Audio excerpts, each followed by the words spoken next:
Question है compare stability of carb A9. अब देखो कोई सा भी कार्ब एनाइन है ना, उसकी स्टेबिलिटी आप चेक करोगे तो क्या क्या स्टेप होते हैं। तो सबसे पहले मैं आपको कुछ स्टेप्स बताता हूं, वो फॉलो करोगे तो करेक्ट आंसर आएगा। अगर कार्ब एनाइन सी माइनस कार्ब एनाइन की स्टेबिलिटी देखोगे तो सबसे पहले आपको देखना है back bonding. Back bonding first priority. Back bonding नहीं है तो उसके बाद में आप एरोमेटिसिटी देखोगे। एरोमेटिसिटी एरोमेटिसिटी देखने के बाद में एरोमेटिसिटी में क्या होगा कि जो एरोमेटिक है वो ज्यादा स्टेबल होगा, फिर नॉन एरोमेटिक है वो होगा, और सबसे कम होगा एंटी एरोमेटिक। ये बात होगी। एरोमेटिसिटी के बाद में आप देखोगे क्या इफेक्ट्स।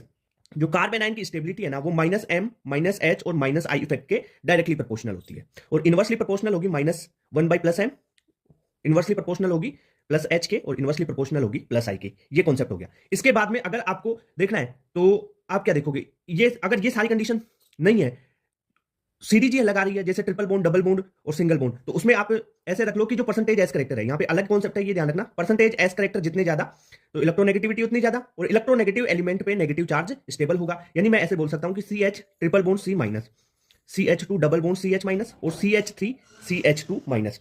इसमें ज्यादा स्टेबल कौन होगा? देखो परसेंटेज एस करेक्टर, तो EN ज्यादा तो नेगेटिव चार्ज उस पर स्टेबल, यानी ट्रिपल बॉन्ड, फिर डबल बॉन्ड और फिर सिंगल बॉन्ड, ऐसा।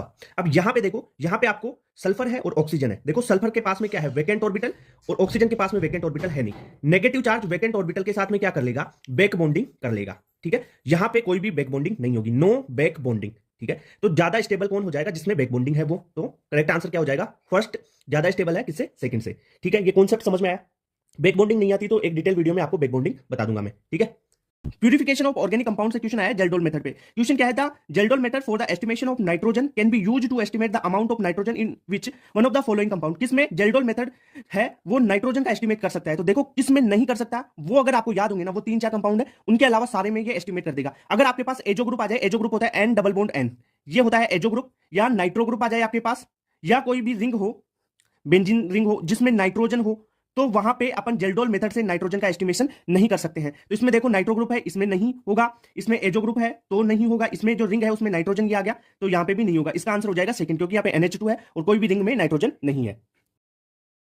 फिर 2014 का क्वेश्चन है, इसमें Y और Z है, दे रखा है। यहाँ पे Z आपको बताना है ये क्या कंपाउंड बनेगा। अब देखो मेरी बात सुनो, यहाँ पे कॉन्सेप्ट क्या है? अगर आपको HBr और H2O2 दे दिया जाए ना, तो ये होगा यहाँ पे एंटी मार्कोनिकोव रूल लगेगा। एंटी मार्कोनिकोव रूल का मतलब है कि जो Br नेगेटिव है ना, वो वहां पर अटैक करेगा जहां पर मोर हाइड्रोजन हो डबल बॉन्ड पर, मोर हाइड्रोजन हो किस पे? डबल बॉन्ड पे। तो यहाँ पे देखो ये डबल बॉन्ड, यहाँ पे CH2, यहाँ पे हाइड्रोजन ज्यादा है, तो जो Y कंपाउंड है, Y कौन सा बन जाएगा आपके पास? CH3 CH2 CH2, यहाँ पे सिंगल बॉन्ड CH2Br। ओके, ये बन गया आपके पास Y। ओके, अब देखो Z क्या बनेगा? ये जो Y कंपाउंड है, इस पे आपने डाला C2H5OH, तब Z बनेगा। अब C2H5OH डालेंगे तो यहां से HBr रिमूव हो जाएगा, HBr निकला तो कंपाउंड बन गया CH3 CH2 CH2, यहाँ पे फिर CH2O C2H5।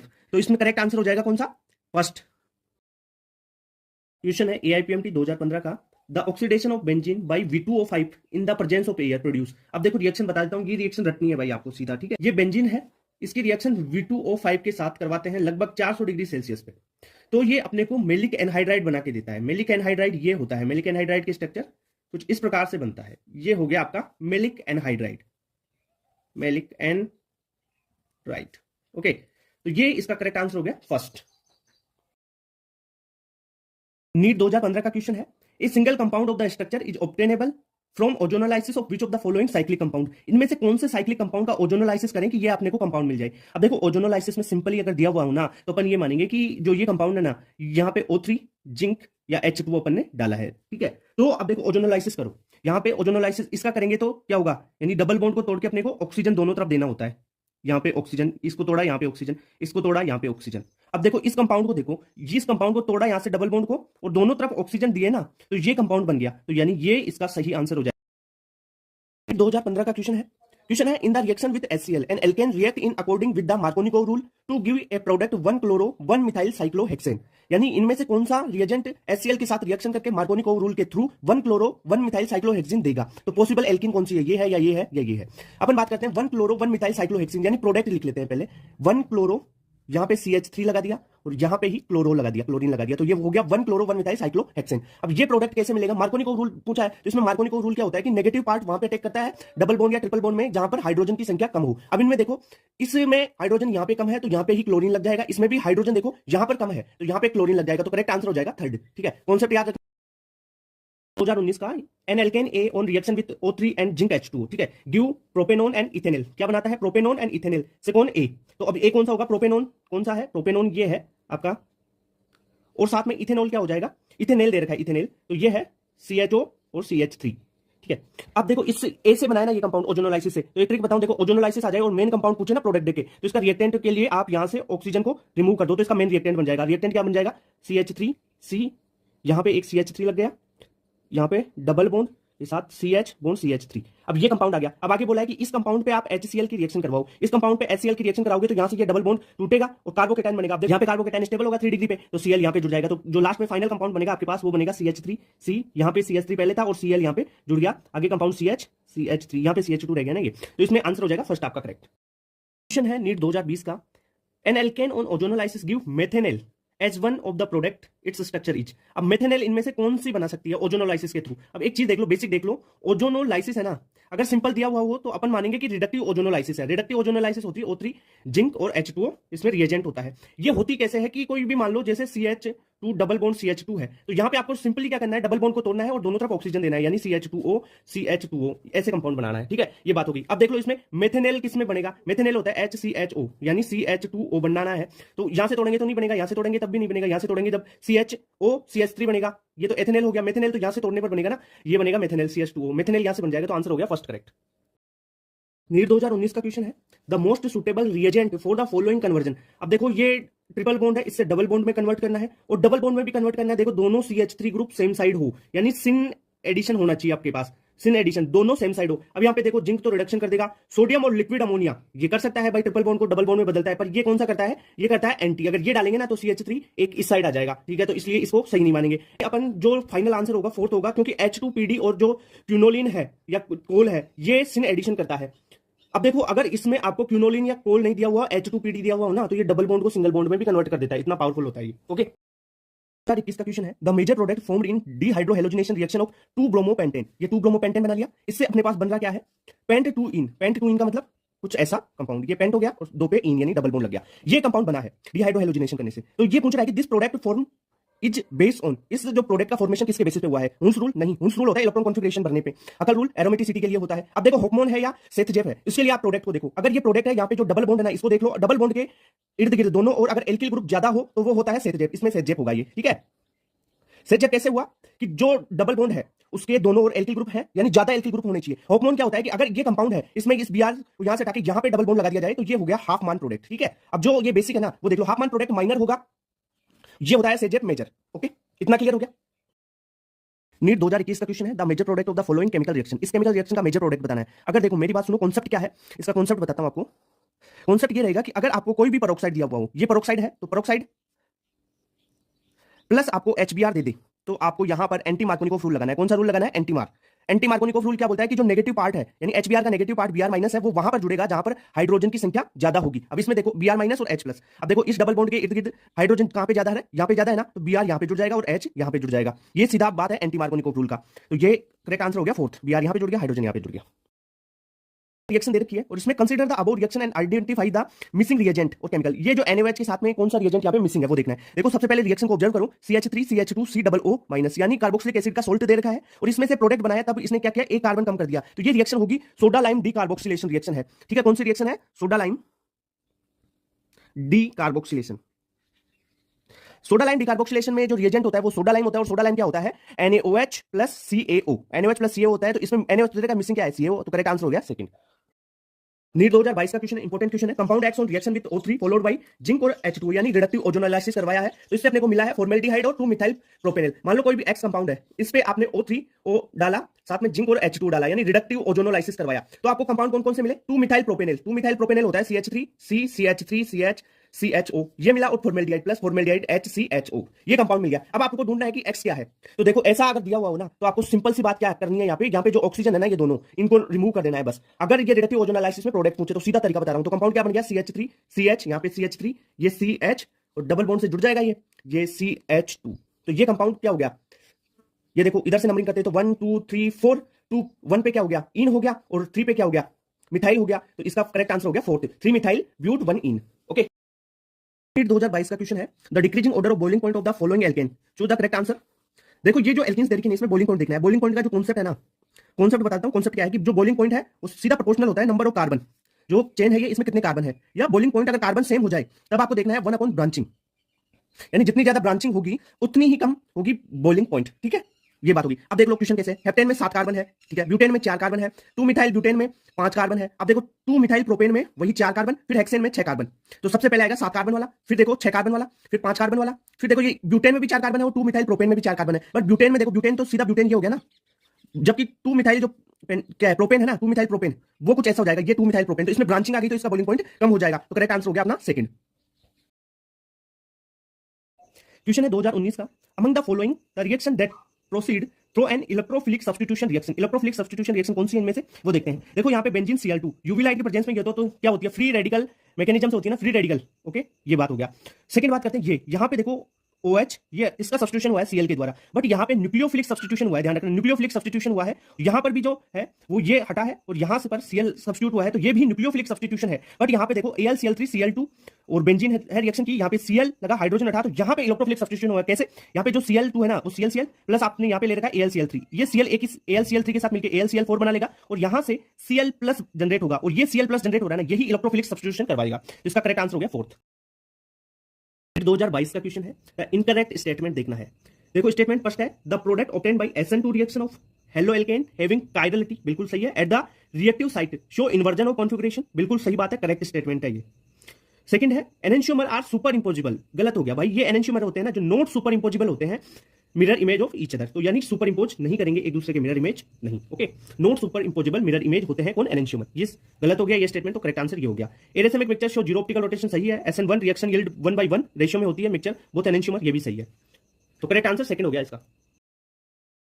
2022 का क्वेश्चन है, predict the order of reactivity of the following 4 isomer towards SN2 reaction. देखो रिएक्टिविटी देख लेते हैं, कॉन्सेप्ट क्या है, reactivity towards SN2 reaction. SN2 reaction के टुवर्ड्स आपको रिएक्टिविटी देखेंगे तो आप देखेंगे कि ये होती है inversely proportional to steric hindrance, यानी स्टेरिक हिंड्रेंस जितनी ज्यादा होगी, यानी जितने बल्कि ग्रुप ज्यादा होंगे उतना ही रेट ऑफ रिएक्शन कम होती जाएगी। ये ज्यादा तो रेट ऑफ रिएक्शन कम होती जाएगी। ओके, यहाँ पे देख लो, ये जो Cl है इससे जुड़ा हुआ ये कार्बन है ना, यहाँ पे देखो ये तो 1 डिग्री है, यहाँ से तो कोई नहीं है स्टेरिक हिंड्रेंस, तो इसकी सबसे ज्यादा होगी रेट ऑफ रिएक्शन। अब देखो ये Cl है, ये कार्बन है, इससे इधर ये भी जुड़ा हुआ है, ये भी जुड़ा हुआ है, यानी स्टेरिक हिंड्रेंस इसकी ज्यादा होगी, इससे कम इसकी हो जाएगी। देखो इस Cl से ये जुड़ा हुआ, ये तो CH2 दूर है, CH3 ये दूर है, और यहाँ पे ये है। इसका करेक्ट आंसर हो जाएगा सबसे ज्यादा फर्स्ट की हो जाएगी, फर्स्ट के बाद में उसकी होगी थर्ड की, एंड फिर हो जाएगी सेकंड की। ओके, फिर हो जाएगी फोर्थ की। यहाँ पे तो 3 ग्रुप है ज्यादा, तो इसकी स्टेरिक हिंड्रेंस तो ज्यादा होगी, स्टेरिक हिंड्रेंस ज्यादा तो रिएक्टिविटी कम। तो ये फर्स्ट थर्ड सेकंड फोर्थ कहाँ पे आ रहा है, first third second and fourth, first answer हो गया करेक्ट।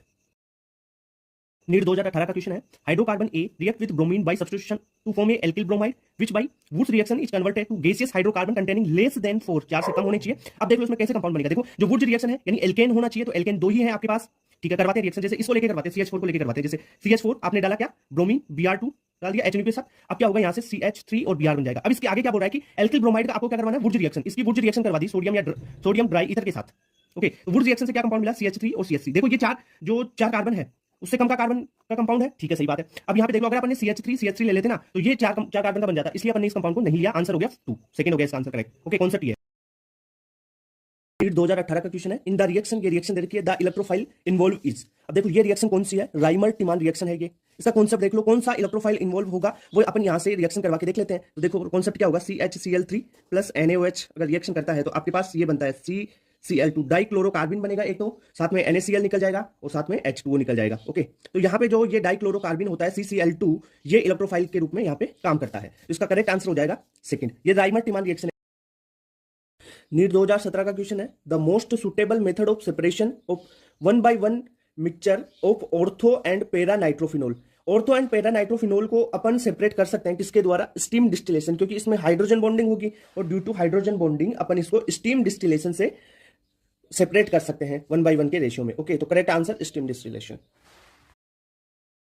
नीट 2015 का क्वेश्चन है, which of the following is not the product of dehydration of this compound. इस कंपाउंड का डिहाइड्रेशन कराओ, कौन सा प्रोडक्ट नहीं बनेगा। मेजर और माइनर सारे बना के देख लो, जो नहीं बन रहा है ना वो इसका करेक्ट आंसर होगा। तो देखो अपन बनाते हैं यहाँ पर, सबसे पहले ये ले लिया अपन को, जो कंपाउंड दिया हुआ है वो ये है, यहाँ पर OH है, इसका डिहाइड्रेशन करवाते हैं। तो OH रिमूव करेंगे, यहाँ पे पॉजिटिव चार्ज होगा, तो फर्दर कंपाउंड ये बन गया आपके पास, ये यहाँ पर पॉजिटिव चार्ज और ये। अब देखो ये पॉजिटिव चार्ज है ना, अब ये क्या हो सकता है, यहां से हाइड्रोजन रिमूव करके यहां पे डबल बॉन्ड बना सकता है, या यहां पे एल्किन बना सकता है, या यहां पे एल्किन बना सकता है, यानी इस तीनों जगह पे एल्किन बन सकती है। तो यानी फर्स्ट ये प्रोडक्ट अगर यहां पे डबल बॉन्ड बनता है तो ये प्रोडक्ट बन जाएगा, अगर यहां पर डबल बॉन्ड बनता है तो ये प्रोडक्ट बन जाएगा, अगर यहां पर डबल बॉन्ड बनेगा तो ये प्रोडक्ट बन सकता है।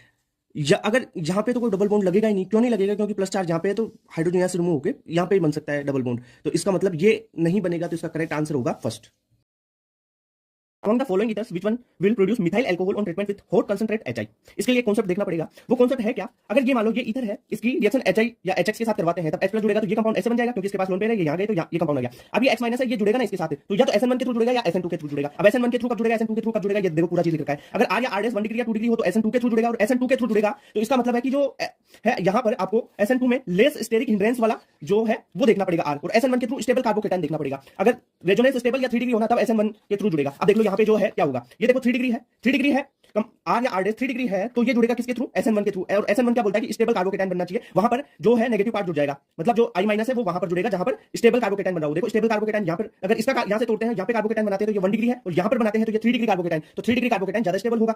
अब 3 डिग्री कार्बोकेटाइन ज्यादा स्टेबल होगा तो इसके साथ तो क्या जुड़ जाएगा, I- और CH3 के साथ ये यहां पे ऑक्सीजन ले जाएगा, तो ये CH3OH यहां पे फॉर्म हो जाएगा, ये बन गया फर्स्ट। इसका जो लॉन्ग वीडियो है आज शाम 8 बजे मेन चैनल पे बड़ा वीडियो आने वाला है, तो इसका जो कॉन्सेप्ट है वो समझा दूंगा। ओके, क्वेश्चन है 2014 का, among the following set of reactants which one produce anisole. अब क्या एनिसोल क्या होता है वो देख लेते हैं पहले तो कॉन्सेप्ट। एनिसोल अगर बेंजीन रिंग है ये, उसमें OCH3 ग्रुप लगा हुआ हो ना, तब वो फॉर्म होता है, वो बोलते हैं, उसे बोलते हैं एनिसोल। अब वो किससे बनेगा, देखो CH3 CHO RMGX, ये संभव ही नहीं है भाई, इसमें तो बेंजीन रिंग कहां पे है ही नहीं ना कुछ, ये तो बन नहीं सकता। दूसरा देखते हैं C6H5OH NaOH और CH3I, इसकी करवाते हैं रिएक्शन। देखो जैसे C6H5OH, इसकी रिएक्शन सबसे पहले NaOH के साथ करवा देते हैं, NaOH के साथ रिएक्शन करवाई तो ये क्या फॉर्म होगा, C6H5ONa, ये बात है। अब यहाँ पे CH3I और दे रखा है, इसकी रिएक्शन फर्दर अपन करवा देते हैं, 1 मिनट, इसकी रिएक्शन करवाई अपन ने फर्दर, ये देखो CH3I के साथ, CH3I के साथ करवाते तो विलियमसन ईथर सिंथेसिस हो जाएगा, और यहां से Na निकल जाएगा C6H5OCH3, यानी ये फॉर्म हो गया एनिसोल। ओके, तो ये करेक्ट आंसर हो गया सेकंड इसका।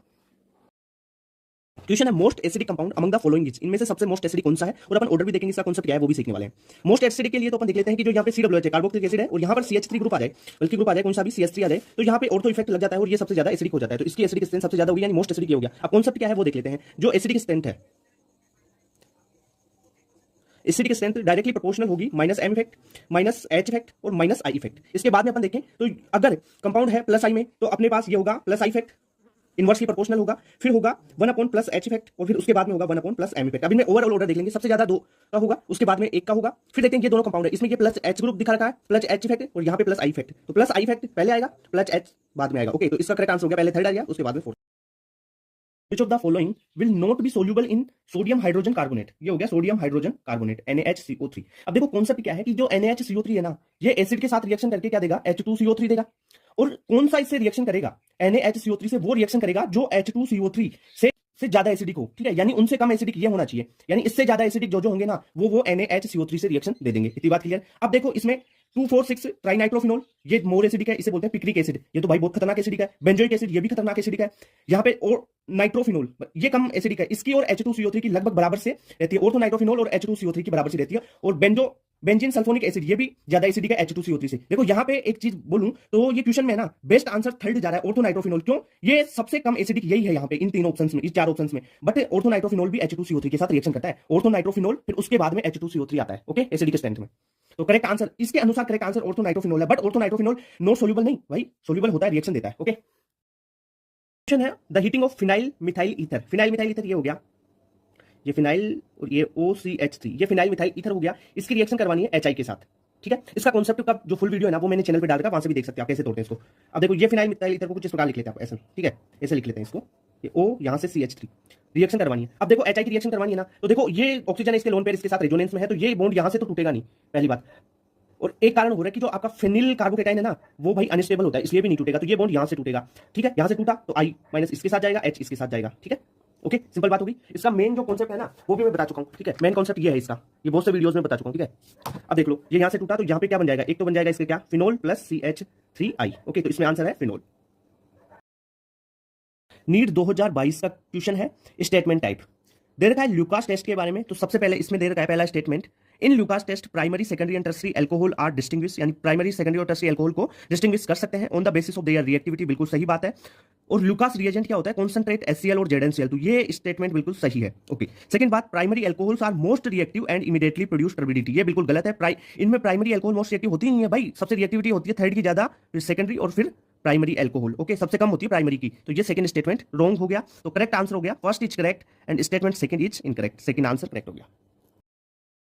नीट 2020 का क्वेश्चन है, reaction between acetone and methyl magnesium chloride followed by hydrolysis will give. अब रिएक्शन करवाते हैं अपन, जैसे एसीटोन ने ले लिया अपने, ये है एसीटोन, इसकी रिएक्शन करवानी है CH3MgBr। ओके, रिएक्शन करवाएंगे, ये बॉन्ड यहां पे गया, यहां पे आएगा माइनस, यहां पे आएगा प्लस, इसको तोड़ा अपन ने, ये माइनस ये प्लस, ठीक है, ये हो जाएगा यहाँ पे ऑक्सीजन के साथ MgBr जुड़ गया और यहाँ पे जो है CH3 आपका ग्रुप वो जुड़ गया। अब इसकी फर्दर क्या करवानी है? हाइड्रोलाइसिस H2 डालना है, तो H2 डालेंगे तब क्या होगा? ये यहाँ पे OH लग जाएगा, ये यहाँ से निकला और यहाँ पे हाइड्रोजन आ जाएगा। तो ये जो कंपाउंड बना, ये कौन सा बना है? इसे क्या बोलते हैं? इसे बोलते हैं tertiary butyl alcohol. Tertiary butyl alcohol, तो सही आंसर हो गया इसका फर्स्ट। नीट 2022 का क्वेश्चन है, मैच इन द कॉलम का क्वेश्चन है, match the reagents list first with the product list second obtain from phenol. ये जो रिएजेंट है ना, इनकी फिनोल के साथ रिएक्शन करवाओ और लिस्ट सेकंड में से कौन सा प्रोडक्ट बनता है। तो सबकी फिनोल के साथ रिएक्शन करवा के बता देता हूं एक बार। कॉन्सेप्ट क्या है? फिनोल की रिएक्शन NaOH और CO2 के साथ करवाएंगे, तो यहां पर COH ग्रुप जुड़ जाएगा ऑर्थो पोजीशन पे, जिसे सैलिसिलिक एसिड बोलेंगे, इसे सैलिसिलिक एसिड बोल देंगे। ओके, अगर यहां पर CO2 और H+ की जगह CHCl3 और H+ हो जाए ना, तो ये सैलिसिलिक एल्डिहाइड बन जाएगा। ओके, तो यानी एक्वस NaOH और CHCl3 हो तब सैलिसिलिक एल्डिहाइड बन जाएगा, और NaOH और CO2 हो तब सैलिसिलिक एसिड बन जाएगा। ओके, इतनी बात क्लियर। अगर फिनोल में जिंक डस्ट डाल दी तो ये बेंजीन का फॉर्मेशन हो जाता है। अगर फिनोल वो Na2Cr2O7 और H2SO4 के साथ रिएक्शन करवा दी, इंपॉर्टेंट रिएक्शन है, ये बेंजोक्विनोन बन जाता है, इसे बोलते हैं बेंजोक्विनोन। ये बेंजोक्विनोन का फॉर्मेशन हो जाता है। तो ये देख लो, अपन ने रिएक्शन करवा के देख ली, तो इसका करेक्ट आंसर हो जाएगा फर्स्ट। क्वेश्चन है, which one of the following will not give positive carbylamine test.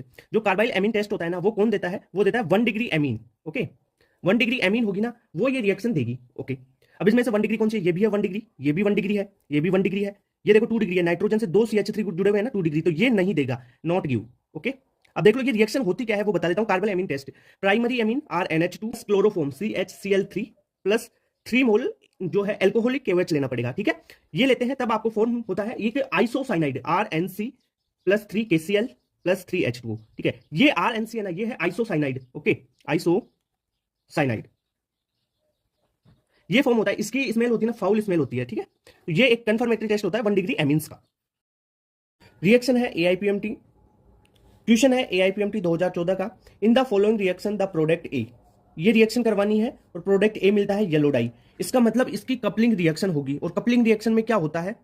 यहां से Cl निकलता है, जो डायोजनियम साल्ट होता है उससे Cl निकलेगा, और जो एनिलीन है इसमें यहाँ पेरा पे जो हाइड्रोजन होगा वो Cl के साथ रिएक्ट कर जाएगा और ये यहां से निकल जाएगा। तो आपके पास जो कंपाउंड है वो कौन सा बनेगा? ये तो नहीं बनेगा, यहां पर ये भी नहीं बनेगा, ये भी नहीं बनेगा, और ये कंपाउंड जो फोर्थ कंपाउंड है वो फॉर्मेशन हो जाएगा, येलो डाई बोलते हैं इसे। ओके, 2016 का क्वेश्चन है, which of the following nitro compounds does not react with nitrous acid. Nitrous acid होता है HNO2 को बोलते हैं नाइट्रस एसिड, जो HNO2 होता है ना उसको नाइट्रस एसिड बोलते हैं। अब कॉन्सेप्ट क्या है कि नाइट्रस एसिड है ना, वो किनके साथ रिएक्शन करेगा? 1 डिग्री नाइट्रो कंपाउंड और 2 डिग्री नाइट्रो कंपाउंड के साथ तो HNO2 यानी नाइट्रस एसिड रिएक्शन कर जाएगा, बट अगर कहीं पे 3 डिग्री नाइट्रो कंपाउंड मिल जाए तो ये रिएक्ट नहीं करेगा। ठीक है, वहां पे रिएक्शन नहीं होगी। अब देखो यहाँ पे जो NO2 है 1 डिग्री कार्बन से, तो यानी 1 डिग्री है यहाँ पे ये देखो 3 डिग्री हो गया, कार्बन 3 से जुड़ा हुआ ना ये, तो NO2 3 डिग्री नाइट्रो कंपाउंड हो गया, ये 2 डिग्री नाइट्रो कंपाउंड हो गया, ये 1 डिग्री नाइट्रो कंपाउंड हो गया। तो कौन सा रिएक्ट नहीं करेगा? 3 डिग्री वाला नहीं करता, 1 और 2 डिग्री वाले रिएक्ट करते हैं। तो करेक्ट आंसर हो गया इसका सेकेंड। द फॉलोइंग रिएक्शन, अब इसमें दे रखा है देखो, ये एनिलीन एमीन है और ये है एसिल क्लोराइड। ओके, ये एसिल क्लोराइड है और ये एमीन है, इसकी रिएक्शन NaOH की प्रेजेंस में करवाई है और एमाइड बनाया है। तो ये कौन सी नेम रिएक्शन है? तो अपन जानते हैं कि कॉन्सेप्ट क्या है कि एमीन प्लस एसिल जो क्लोराइड है किसकी प्रेजेंस में? बेस की प्रेजेंस में। बेस होना चाहिए, NaOH बेस दे रखा है, तो आपको एमाइड का फॉर्मेशन कर देता है और इसे बोलते हैं शॉर्टन बॉमन रिएक्शन। इस रिएक्शन का क्या नाम है? Shorten Bowman reaction. ओके, 2017 का, ionic mobility of which of the following alkali metal ion is lowest when aqueous solution of their salts are put under the electric field. अब देखो lowest देखना है क्या? Ionic mobility. सबसे पहले देखो ionic mobility होती है ना एक्वस मीडियम की, है ना, वो एक्वस साइज जो हाइड्रेटेड साइज होती है ना एक्वस में, उसके इनवर्सली प्रोपोर्शनल होती है। ये भाई नॉर्मल साइज नहीं है। नॉर्मल साइज की एक बात देख लें यहाँ पे, जो नॉर्मल साइज है वो लिथियम की कम, फिर सोडियम की ज्यादा, फिर पोटेशियम की ज्यादा, रुबिडियम की सबसे ज्यादा, यानी जितने सेल नंबर बढ़ेगा साइज बढ़ती जाएगी, ये चीज है। बट अगर इन्हें हाइड्रेशन में कर देंगे यानी पानी में डाल देंगे ना, तो जितनी ज्यादा साइज बड़ी होगी ना, वो हाइड्रेटेड साइज उसकी उतनी ही कम हो जाएगी। यानी साइज का ऑर्डर हाइड्रेशन में यानी पानी में एक्वस मीडियम में ये हो जाएगा। कंफ्यूज नहीं होना है। यानी ऐसे क्यों होता है, क्योंकि देखो जिसकी साइज छोटी होगी ना, उसके पास में हाइड्रोजन जो H2 है ना, उसके मॉलिक्यूल ज्यादा होंगे तो वो साइज बड़ा कर लेगा। अगर किसी की साइज बड़ी है जैसे रुबिडियम की, तो इसके पास में हाइड्रोजन के मॉलिक्यूल कम आ पाएंगे और ये साइज छोटी हो जाएगी हाइड्रेशन में। ठीक है, तो इसका करेक्ट आंसर ये हो जाएगा। सबसे ज्यादा साइज होगी लिथियम की, और लिथियम की साइज ज्यादा है तो आयनिक मोबिलिटी सबसे कम हो जाएगी। ओके, तो करेक्ट आंसर यहां पे पूछा क्या है, metal ions in lowest when aqueous solution their salts put. Mobility lowest, सबसे कम मोबिलिटी किसकी होगी, लिथियम की, क्योंकि इसकी हाइड्रेटेड साइज है। The major product of the following reaction, ये रिएक्शन दे रखी है, इसमें मेजर प्रोडक्ट करवाना है आपको। ये डाइकार्बोक्सिलिक एसिड है, NH3 के साथ हीट दी हुई है, तब रिएक्शन कैसे होती है। पहले इसका कॉन्सेप्ट देख लेते हैं, क्या कॉन्सेप्ट है, रिएक्शन कैसे होगी। ये दे रखा है आपको COOH प्लस NH3, साथ में यहां पे दी गई है हीट। सबसे पहले क्या होगा, यहां से जो NH3 है उसके साथ ये रिएक्शन करेगा और हल्की सी हीट देंगे, तब ये होगा आपके पास थैलेमाइड का फॉर्मेशन, CONH2, और यहां पे भी CONH2, ये बन गया थैलेमाइड। फर्दर अगर हीट दी जाती है तो इससे थैलीमाइड का फॉर्मेशन होता है। ओके, इससे किसका फॉर्मेशन होगा, थैलीमाइड का। थैलीमाइड का फॉर्मेशन यानी यहां से माइनस NH3 रिमूव हो जाएगा, अमोनिया यहां से NH3 निकल जाएगा, तो ये बन गया आपका थैलीमाइड। यहां से देखो NH3 निकाल दो, NH3 निकाल दोगे तो ये बन गया थैलीमाइड। ओके, तो इसमें करेक्ट आंसर क्या हो गया, थैलीमाइड का फॉर्मेशन हुआ है ना इसमें। तो अपन देख ले थैलीमाइड कहां पे बना है, ये देखो थैलीमाइड का फॉर्मेशन हुआ है, हीट दी हुई हो तो थैलीमाइड फॉर्मेशन हो जाएगा। ओके, क्वेश्चन है which of the following amine will give the carbylamine test. जो कार्बेलमाइन टेस्ट है ना, ये कौन देता है, तो 1 डिग्री एमीन होगी ना, वो कार्बेलमाइन टेस्ट देगी। तो इनमें से 1 डिग्री एमीन देखनी है, यानी नाइट्रोजन से एक ही कार्बन जुड़ा हो ना, तो वो 1 डिग्री एमीन होती है। एक 1 डिग्री कार्बन से जुड़ी हुई हो नाइट्रोजन, अगर नाइट्रोजन से 2 कार्बन जुड़े हुए हैं ना, तो वो 2 डिग्री हो गया। नाइट्रोजन से अगर 3 कार्बन जुड़े हुए हो तो ये 3 डिग्री हो गया। ऐसे पहचानना है। ओके, तो इसमें देखो 1 डिग्री कौन सा है, ये देखो इस नाइट्रोजन से एक जुड़ा हुआ है ना, तो ये 1 डिग्री हो गया, तो ये ही दे देगा रिएक्शन। तो थर्ड आंसर करेक्ट हो जाएगा। ओके, क्वेश्चन है consider the following reaction sequence, इसमें आपको सी प्रोडक्ट बताना है कौन सा है। तो देखते हैं इसका कॉन्सेप्ट क्या है, सारी रिएक्शन अपन कवर कर लेते हैं। ये क्लोरोबेंजीन दे रखा है, इसकी रिएक्शन आप NaOH के साथ करवानी है। सबसे पहले 623 केल्विन पे और 300 ATM पे ये करवाते हैं, तो यहां से Cl हटेगा और क्या होगा, ONA plus O minus Na plus आ जाएगा। इतना तो क्लियर है। अब क्या होगा, इसका अपन यहाँ पे डाल रखा है इसमें वाटर H3O प्लस, इसमें वाटर डाल रखा है तो डालो इसमें H3O प्लस, वाटर डाला, तब क्या होगा, यहाँ से ये निकलेगा और यहाँ से फिनोल का फॉर्मेशन हो जाएगा। ओके, ये हुआ फिनोल OH। इतनी बात क्लियर है। अब इसमें डाल रखा है इसने कि ऑक्सीडाइजिंग एजेंट Na2Cr2O7 और H2SO4, Na2Cr2O7 और H2SO4, ये डालने पर इसमें बेंजोक्विनोन बन जाता है। इसका फिनोल का ऑक्सीडेशन वाली रिएक्शन है, ये इंपॉर्टेंट रिएक्शन है, एनसीईआरटी में भी है, याद रखनी पड़ेगी। फिनोल का क्या हुआ, ऑक्सीडेशन हुआ, तो इससे फॉर्मेशन हुआ बेंजोक्विनोन का। एक डाइकीटोन है, ये है बेंजोक्विनोन। यहां पे क्या हो रहा है, इसका ऑक्सीडेशन हो रहा है। ओके, तो करेक्ट आंसर क्या हो जाएगा, सी, फाइनल प्रोडक्ट बेंजोक्विनोन बना, तो फोर्थ आंसर हो गया इसका। क्वेश्चन है in which the following reaction aniline is formed. Aniline क्या होता है, ये स्ट्रक्चर है एनिलीन की, ये फॉर्म किस में होगी, इनमें से देखो PH C triple bond N, इसकी सोडियम और C2H5 के साथ रिएक्शन करवाते हैं तो आपके पास बनेगा PH CH2 NH2। ओके, इसकी अगर रिएक्शन करवाते हैं PH C double bond O NH2, यहाँ से C double bond O reduce होता है LiAlH4 के द्वारा, तो ये फॉर्म हो जाता है PH CH2 NH2। ये भी एनिलीन नहीं है। बट यहाँ पे देखो Br2 और NaOH, अब देखो ये कौन सी नेम रिएक्शन है, हाफमान ब्रोमाइड डिग्रेडेशन। हाफमान ब्रोमाइड डिग्रेडेशन में क्या होता है कि जो ये होता है ना, इसे डायरेक्ट यहाँ से रिमूव कर देते हैं और PHNH2 फॉर्म हो जाता है, यही आपका एनिलीन है। यानी करेक्ट आंसर हो गया थर्ड। ओके, इसमें PHNC दे रखा है, तभी भी है जो PHNH2। 2016 का क्वेश्चन है, which of the following nitro compounds does not react with nitrous acid. Nitrous acid होता है HNO2 को बोलते हैं नाइट्रस एसिड, जो HNO2 होता है ना उसको नाइट्रस एसिड बोलते हैं। अब कॉन्सेप्ट क्या है कि नाइट्रस एसिड है ना, वो किनके साथ रिएक्शन करेगा, 1 डिग्री नाइट्रो कंपाउंड और 2 डिग्री नाइट्रो कंपाउंड के साथ तो HNO2 यानी नाइट्रस एसिड रिएक्शन कर जाएगा। बट अगर कहीं पे 3 डिग्री नाइट्रो कंपाउंड मिल जाए तो ये रिएक्ट नहीं करेगा। ठीक है, वहां पे रिएक्शन नहीं होगी। अब देखो यहाँ पे जो NO2 है 1 डिग्री कार्बन से, तो यानी 1 डिग्री है यहाँ पे ये देखो 3 डिग्री हो गया, कार्बन 3 से जुड़ा हुआ ना ये, तो NO2 3 डिग्री नाइट्रो कंपाउंड हो गया, ये 2 डिग्री नाइट्रो कंपाउंड हो गया, ये 1 डिग्री नाइट्रो कंपाउंड हो गया। तो कौन सा रिएक्ट नहीं करेगा? 3 डिग्री वाला नहीं करता, 1 और 2 डिग्री वाले रिएक्ट करते हैं। तो करेक्ट आंसर हो गया इसका सेकंड।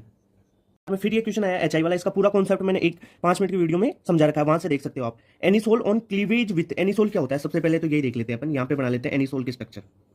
यहाँ पे OCH3 ये होता है एनिसोल, इसकी रिएक्शन HI के साथ करवानी है। तो देखो ऑक्सीजन के ये जो लोन पेयर है इसके साथ क्या होंगे? रेजोनेंस में, तो ये बॉन्ड तो टूटेगा नहीं, ये नहीं टूटेगा तो ये यहाँ से टूटेगा, मतलब यहाँ पे प्लस चार्ज, ये HI है नेगेटिव है, वो यहाँ पे आ जाएगा इसके साथ, तो CH3I बनेगा एक, तो ये वाला, और उसके बाद में एक बनेगा फिनोल। ओके, तो ये 2015 का क्वेश्चन है।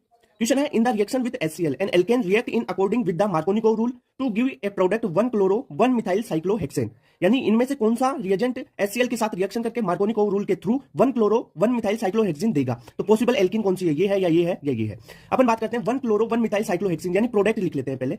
1 क्लोरो, यहाँ पे CH3 लगा दिया और यहाँ पे ही क्लोरो लगा दिया, क्लोरीन लगा दिया, तो ये हो गया 1 क्लोरो 1 मिथाइल साइक्लोहेक्सेन। अब ये प्रोडक्ट कैसे मिलेगा? मार्कोनिकोव रूल पूछा है, तो इसमें मार्कोनिकोव रूल क्या होता है कि नेगेटिव पार्ट वहां पे अटैक करता है डबल बॉन्ड या ट्रिपल बॉन्ड में जहां पर हाइड्रोजन की संख्या कम हो। अब इनमें देखो, इसमें हाइड्रोजन यहाँ पे कम है तो यहाँ पे ही क्लोरीन लग जाएगा, इसमें भी हाइड्रोजन देखो यहाँ पर कम है तो यहाँ पे क्लोरीन लग जाएगा, तो करेक्ट आंसर हो जाएगा थर्ड। ठीक है, कॉन्सेप्ट याद रखना। टेस्ट इंपॉर्टेंट टेस्ट है, 3 तरीके के क्वेश्चन आते हैं इसमें। टोलेंट रिएजेंट कौन सा है, दूसरा इसकी रिएक्शन पूछी जाती है, या थर्ड क्वेश्चन आता है कि जो इंपॉर्टेंट है कि कौन कौन से कंपाउंड है जो ये टेस्ट देते हैं। ठीक है, तो टोलेंट रिएजेंट की बात करें तो अमोनिकल सिल्वर नाइट्रेट को टोलेंट रिएजेंट बोलते हैं।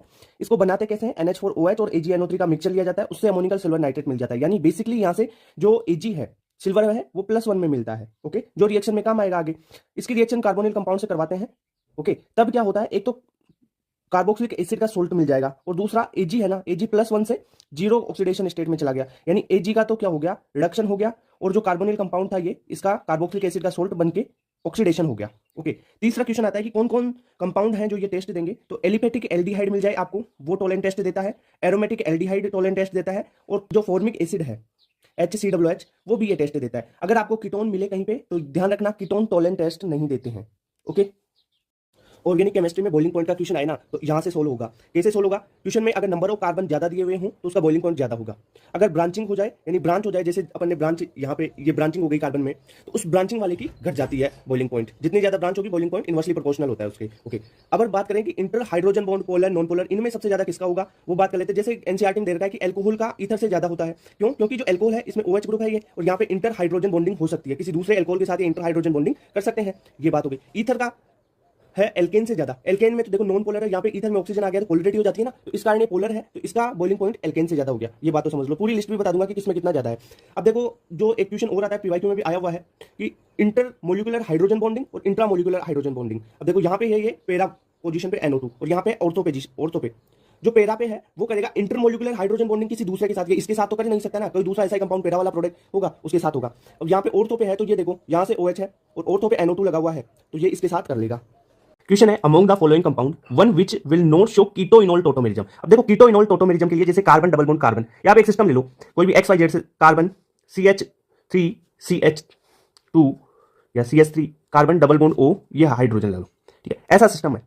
अब इसमें आपको कीटोइनोल टोटोमेरिज्म देखनी है, तो आप कीटोइनोल टोटोमेरिज्म कैसे देखते हो कि जो अल्फा कार्बन है, अल्फा कार्बन आपका sp3 होना चाहिए जनरली, और अल्फा हाइड्रोजन प्रेजेंट होने चाहिए। कैसे होगा? यहां से एक हाइड्रोजन ऑक्सीजन के पास चला जाएगा, डबल बॉन्ड यहाँ पे, मैकेनिज्म अलग है, मैकेनिज्म से बता सकता हूं इसको, पर अभी शॉर्टकट में देख लो। तो क्या बन जाएगा? इससे फॉर्म हो जाता है आपका CH3, ये CH डबल बॉन्ड कार्बन, ये OH, और ये आपका हाइड्रोजन। ठीक है, ये CH2 है ना, CH2। ओके, ऐसा ये कीटो फॉर्म था, ये बन गया आपके पास इनोल फॉर्म, ऐसा होता है। अब इसमें एक चीज और है, अगर आपके पास ब्रिज हेडेड कोई कार्बन हो जाए, ब्रिज हेडेड कार्बन देखो, जैसे ये है, यहां पे देख लो, ये लगा दिया मैंने बीच में, तो ये कार्बन ब्रिज हेडेड कार्बन है और ये कार्बन ब्रिज हेडेड कार्बन है, ये दोनों ब्रिज हेडेड कार्बन है। और ब्रिज हेडेड कार्बन कभी भी sp2 हाइब्रिडाइज नहीं होगा, यानी इस पे ना तो पॉजिटिव चार्ज आएगा ना डबल बॉन्ड बनेगा। ठीक है, ना तो पॉजिटिव चार्ज आएगा ना डबल बॉन्ड बनेगा, इतनी बात क्लियर है। ये किसने बोला? ब्रेड्स ने। तो इसे आप ब्रेड्स रूल के नाम से जानते हो, यानी जो ब्रिज हेडेड कार्बन है ना, उस पे sp2 नहीं होना चाहिए, मतलब पॉजिटिव चार्ज या डबल बॉन्ड नहीं आना चाहिए। अब इन क्वेश्चंस को देख लो, यहां पे डबल बॉन्ड है, sp3 मिल गया, हाइड्रोजन भी है, तो ये तो कर जाएगा शो, ये भी कर जाएगा यहां से और यहां से। इसको देखो, ये यहां पे तो ब्रिज हेडेड है, पर यहां पे तो sp3 है और आपके पास हाइड्रोजन भी है, अल्फा हाइड्रोजन, तो ये भी कर जाएगा। यहां पे देखो, ये इस पे कोई भी अल्फा हाइड्रोजन नहीं है, अल्फा हाइड्रोजन यहां पर तो नहीं है, यहां पे अल्फा हाइड्रोजन है, बट ये तो कौन सा है? ब्रिज हेडेड, तो यहां पे ब्रिज हेडेड कार्बन पे क्या करोगे, ये डबल बॉन्ड यहां पे लाओगे तो डबल बॉन्ड यहां पे बनेगा ना, तो ऐसा तो हो ही नहीं सकता। तो कौन शो नहीं कर रहा है, सेकंड वाला। क्यों, यहां पे ब्रेड्स रूल का वायलेशन हो गया। क्लियर बात। तो ब्रेड्स रूल एक बार पता होना चाहिए आपको। ओके